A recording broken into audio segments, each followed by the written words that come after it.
বাজে কটা বাজে সায়ন? 8:30 হবে মনে হয় না? দেখ 9:06। তোমাদের সারাদিন পর এখন আমি শুভ নববর্ষ বলছি।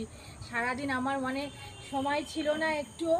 তারপরে সন্ধেবেলা আমার মাম্মামের না প্রদীপ লেগে সন্ধে দিচ্ছিল ঠাম্মা, প্রদীপ লেগে হাতটা পুড়ে গেছে, তার জন্য মনটা খারাপ। তো শুভ নববর্ষ সারাদিন পর বলছি, এখনও সময় পাইনি।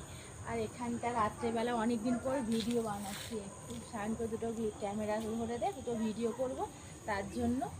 তো এটা হচ্ছে আমার পয়লা বৈশাখ না গো, এগুলো ঘরে শাড়ি পরি তো সেই জন্য এই শাড়ির মারগুলো ভাঙছি। পয়লা বৈশাখ বলে অতটা আমাদের গরিব ঘরে আবার নতুন জামা কাপড় কি বাচ্চারা একটু পেলেই হলো, আমাদের অত হয় না, যেহেতু আমি বাড়িতে শাড়িই পরি। আসছি আসছি আসছি যেহেতু বাড়িতে দাদাভাই ডাকছে, যেহেতু বাড়িতে শাড়ি পরি সেই জন্য পরেছি। তো চলো, সবার নতুন বছর ভালো কাটুক, সবাই ভালো থেকো, সুস্থ থেকো, টাটা বাই।